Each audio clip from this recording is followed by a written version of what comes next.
नमस्कार जी।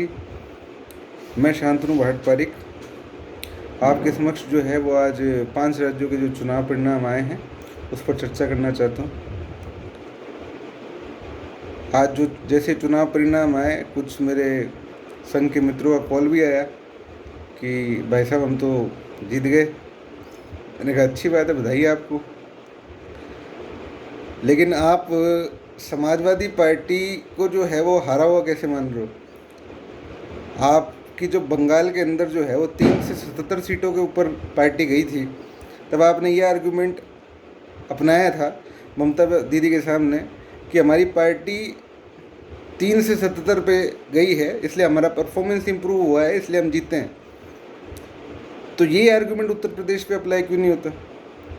उत्तर प्रदेश के अंदर भी जो है वो 47 सीटें थी समाजवादी पार्टी की, 80-90 सीटों की उसने वृद्धि करी है, तो वो भी जीत में रही है। और साथ के अंदर ये बात ऐसी कि चुनाव जो होते हैं वो हार जीत उसमें लगी रहती है, लेकिन हर चुनाव से जो शॉर्टकमिंग्स है, जो लूप होल्स है, उसका पता लगाना ज़रूरी है ताकि परफॉर्मेंस में इम्प्रूवमेंट हो सके अगले चुनावों में।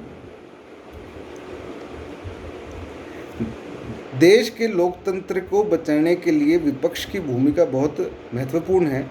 अगर देश के अंदर विपक्ष खत्म हो जाएगा तो देश का लोकतंत्र खत्म हो जाएगा, देश का संविधान खत्म हो जाएगा। तो मेरे जैसे कई एक्टिविस्ट को लोकतंत्र का और संविधान का प्रहरी बनना बहुत महत्वपूर्ण है।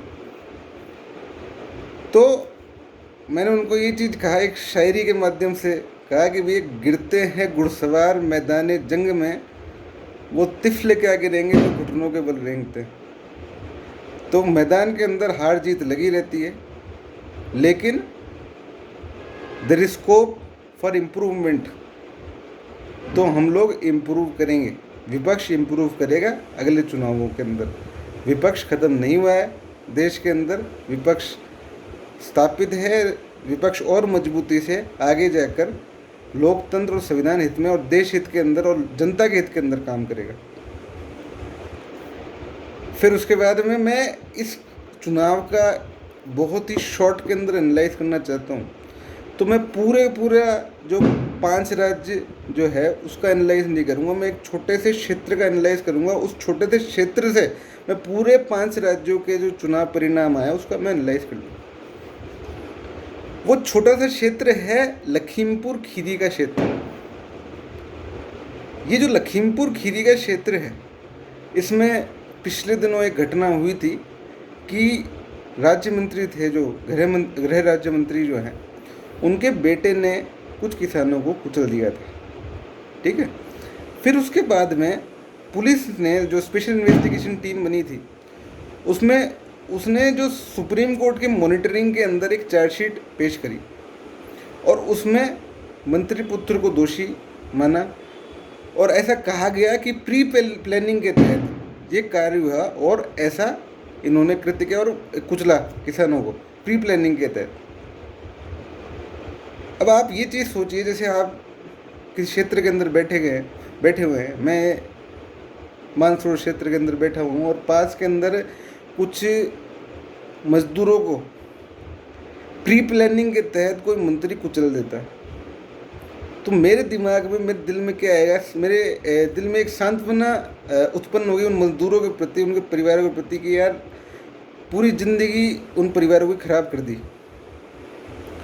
तो मैं ऐसे मंत्री की पार्टी को, अगर वो पार्टी प्रोटेक्शन दे रही है उस मंत्री को, तो मैं कभी उसके साथ खड़ा नहीं होऊंगा उस पार्टी के साथ। मैं हमेशा विरोध के अंदर रहूँगा कि क्योंकि मजदूर मारे गए प्री प्लानिंग के साथ, हमारा पार्टी ने प्रोटेक्शन दिया उस चीज़ को, तो मैं विरोध करूँगा इस चीज़ का और मैं कभी वोट नहीं दूँगा।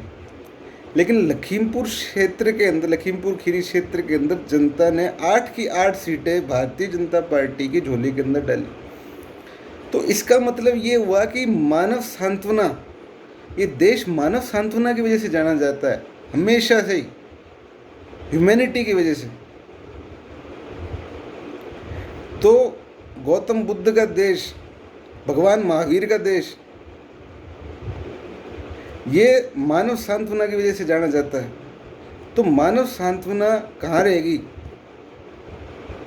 लोगों में मानव सांत्वना कहाँ रहेगी? मेरा ये सवाल है। और मानव सांत्वना खत्म होने का कारण क्या है?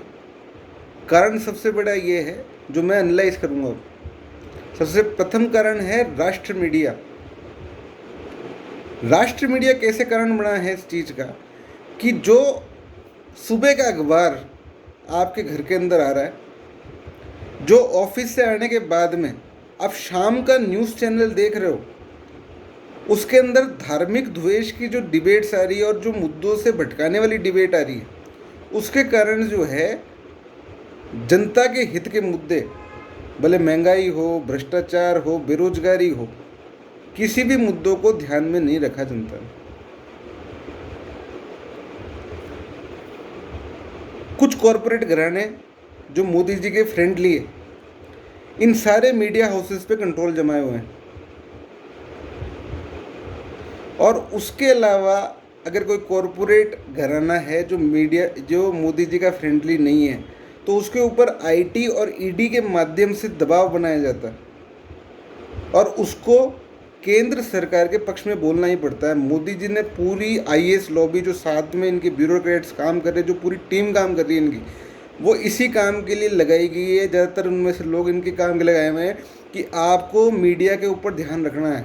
आपको एक एक मीडिया पे लगा रखा है, एक एक आदमी को, एक एक आईएएस को, ब्यूरोक्रेट को, कि आपको ये देखना है कि वो हमारे खिलाफ तो नहीं बोले। खिलाफ जैसे ही बोले सीधे बुला लो, मंत्रालय के अंदर बुला लो, बोला ढंग से मानते तो ठीक है, वरना आईटी है, ईडी है, और भी तरीके हैं हमारे पास सेट करने के। तो इस प्रकार से प्रिंट मीडिया जो अखबार है और जो न्यूज़ चैनल्स है, इनको सेट कर रखा है। और रही पे एक असर सोशल मीडिया ने पूरी कर दी। सोशल मीडिया पे जो व्हाट्सएप पे मैसेजेस आते हैं, ये एक बार पढ़ते ही आदमी बिल्कुल भावुक हो जाता है और धार्मिक द्वेष के रंग के अंदर बह जाता है। उसको और कुछ दिखता नहीं है, फिर उसको सिर्फ ये दिखता है कि मेरा धर्म जो है वो खतरे के अंदर। तो इन तीनों के माध्यम से, जो print media, electronic media, social media, इस माध्यम से ये वोट निकाले गए हैं लोगों से।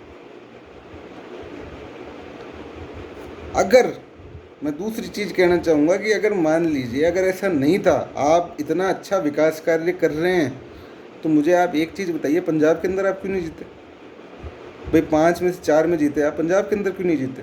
पंजाब के अंदर ना जीतने का कारण ये था कि पंजाबी लोग कभी धार्मिक द्वेष की भावना के अंदर वोट नहीं देते हैं, इसलिए आप पंजाब के अंदर आपकी सीटें 1-2 आई, आप जीत नहीं पाए। तो अगर आप विकास कार्य इतना अच्छा कर रहे हैं, तो 4 राज्यों में विकास कार्य के अलग चल रहा है और पंजाब के अंदर अलग चल रहा है। इस बार जनता के अंदर उदासीनता दिखी वोट देने के प्रति, वो क्यों दिखी? आप अच्छा इतना विकास कार्य कर रहे तो जनता क्यों नहीं गई भाग भाग के वोटिंग सेंटर के ऊपर, वोट क्यों नहीं दिया आपके नाम पे? तो क्या कारण था? जनता के अंदर उदासीनता का क्या कारण था? पंजाब में आपके हारने का क्या कारण था? क्योंकि पंजाब को आप धार्मिक द्वेष की भावना के अंदर भा नहीं सकते हो। आप दूसरे राज्यों के अंदर जो मॉडल फॉलो कर रहे हो, वो आप पंजाब के अंदर नहीं फॉलो कर सकते, इसलिए आपकी सरकार वहाँ पे नहीं बनी। वरना बनती आपकी सरकार, 1-2 सीटें क्यों गई आपकी? तो ये कारण है। और दूसरा चीज़ ये है कि हर चीज़ की आजकल इतनी मार्केटिंग हो चुकी है। आप आज किसी को फ़ोन करो मोबाइल के ऊपर, ठीक है, वो आदमी को आपने कॉल किया, आपके दिमाग के अंदर याद था कि मेरे को इस चीज़ के बारे में बात करनी, सीधे ही कोई मैसेज आ जाएगा चालू कि 100 करोड़ हमने टीकाकरण कर दिया, ये कर दिया, वो कर दिया। आदमी इरिटेट हो जाएगा, 10 बार सुनेगा उस मैसेज को, ठीक है। तो उसके दिमाग के अंदर धीरे धीरे हो जाएगा यार कुछ ना कुछ किया होगा टीकाकरण से संबंधित काम, देते हैं वोट। तो ऐसा नहीं था कि पहली बार कोई सरकार काम कर रही है सरकारी योजना के ऊपर या कोई दूसरी चीज़ कर रही है, लेकिन मार्केटिंग इतनी ज़्यादा होगी। फ़ोन से लेकर आप राशन किट जो बांट रहे हैं उसके ऊपर फ़ोटो लगा लगा के बांट रहे हैं, जो आप अखबार दे रहे हैं उसके अंदर बड़ी बड़ी फ़ोटो लगा रहे हैं अपनी कि हमने ये कर दिया, वो कर दिया।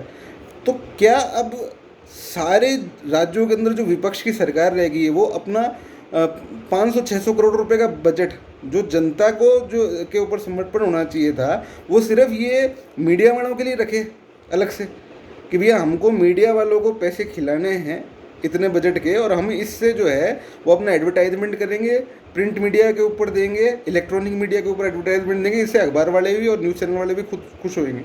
तो ये करोड़ों रुपए का जो बजट है वो जनता का खाकर, जनता के जो सोशल कामों के अंदर लग सकता है, विकास कार्यों के अंदर लग सकता है, उससे आप ये प्रेरित करो दूसरे राज्यों की सरकारों को कि वो मीडिया को देवे एक एज अ इनडायरेक्ट रिश्वत।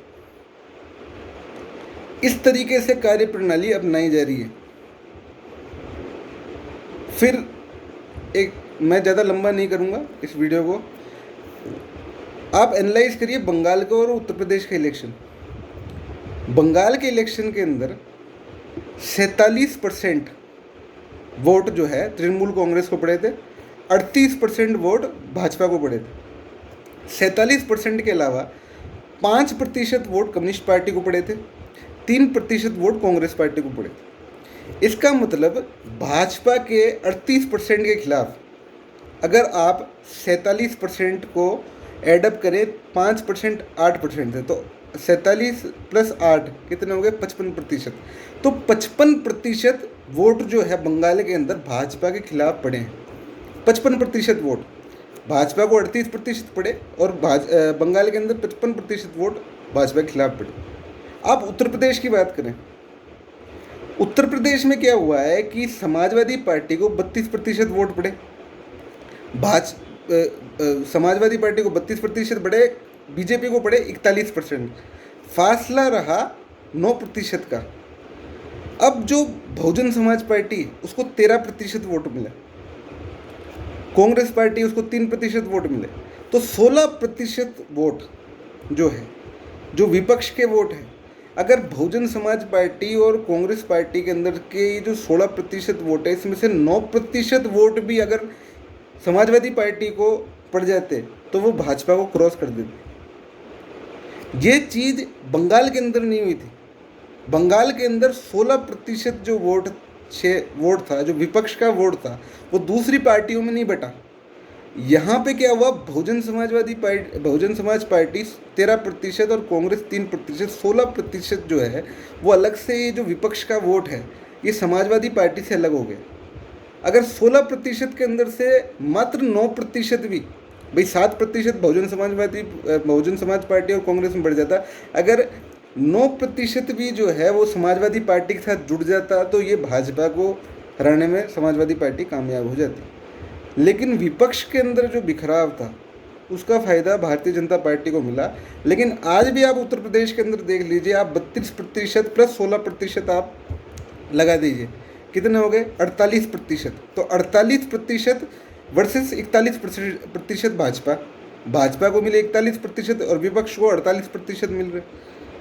तो जनता तो आज विपक्ष के साथ ही है। आप कैसे कह सकते हो जनता विपक्ष के साथ नहीं है? जनता ज़्यादा विपक्ष के साथ में, लेकिन विपक्ष के अंदर बिखराव है, इसलिए जनता बिखर गई है। आप खिलाफ आज भी वोटिंग हो रही है। तो ओवर कॉन्फिडेंस में आने की जरूरत नहीं है भारतीय जनता पार्टी को भी, और साथ के अंदर डाउन जाने की जरूरत भी नहीं है विपक्ष को। ऐसा नहीं है कि परफॉर्मेंस में इम्प्रूवमेंट नहीं हो रहा है, लेकिन जो राष्ट्र मीडिया है, ये जो प्रिंट और इलेक्ट्रॉनिक मीडिया, इससे मुकाबला करना बहुत ही कठिन कार्य है, बहुत कठिन कार्य है ये, इनसे मुकाबला करना। क्योंकि ये आदमी, ये जो जनता के आंखों के ऊपर पर्दा डाल रहे हैं, एक तरफा न्यूज़ चला के, एक तरफा जो है वो उनको दिखा के खबरें, ये पर्दा डाल रहे हैं, और इनसे मुकाबला करना काफ़ी कठिन होता जा रहा है। और विपक्ष को अब लामबंद होने की ज़रूरत है। 2 साल के अंदर अगर वो लामबंद नहीं हुआ तो देश के अंदर धीरे धीरे करके जो है वो लोकतंत्र खत्म होता जाएगा, और वो देश के लिए काफ़ी संकट का समय रहेगा जब देश के अंदर पूरा लोकतंत्र खत्म हो जाएगा। धन्यवाद।